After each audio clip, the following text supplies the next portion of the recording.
നമ്മൾ ഹൈദരാബാദ് പോയ ലാസ്റ്റ് ദിവസം നമ്മൾ ഹൈദരാബാദിലെ ഐക്യ വിസിറ്റ് ചെയ്യാൻ വേണ്ടിയിട്ടാണ് കേട്ടോ പോണത്. നമ്മുടെ ലക്ഷ്യം പർച്ചേസിംഗ് ഒന്നുമല്ല, അവിടുത്തെ ഫുഡാണ്. ഐക്യ ഒരു സ്വീഡിഷ് കമ്പനി ആയതുകൊണ്ട് സ്വീഡിഷ് ഡിഷ് സെർവ് ചെയ്യുന്നുണ്ടെന്ന് അറിഞ്ഞിട്ടാട്ടോ നമ്മുടെ വരവ്. പിന്നെ ഏതായാലും വന്ന സ്ഥിതിക്ക് നമ്മൾ അവിടെയൊക്കെ ഒന്ന് ചുറ്റിക്കറങ്ങി കണ്ടു. എനിക്ക് കുറച്ചുകൂടി ഇൻട്രസ്റ്റിംഗ് ആയിട്ടുള്ള ഏരിയ ആണ് കേട്ടോ ഈ ഫർണിച്ചർ, അതേപോലെ ഇൻറ്റീരിയർ സെറ്റപ്പൊക്കെ. ഇവ ഭയങ്കര എക്സൈറ്റഡ് ആണ്. അവൻ ആദ്യമായിട്ടാണ് ഇങ്ങനത്തെ ക്യൂട്ട് സെറ്റപ്പ്, അതും ഇത് ഒരുപാട് എണ്ണം കാണുന്നത്.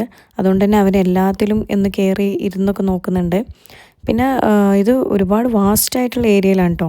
കുറേ ഫ്ലോറുകളായിട്ട് നമ്മളിങ്ങനെ നടന്ന് കാണണം. ഒരു വീട്ടിലേക്കുള്ള A to Z സാധനങ്ങൾ അതിൻ്റെ അകത്തുണ്ട്. എന്തെങ്കിലുമൊക്കെ വീടെടുക്കുകയാണെന്നുണ്ടെങ്കിൽ ഇവിടെ വന്ന് പർച്ചേസ് ചെയ്യണമെന്ന് ഞാൻ മനസ്സിലാഗ്രഹിച്ചു. അവനൊരു ക്യൂട്ട് ചെയറൊക്കെ കണ്ടു.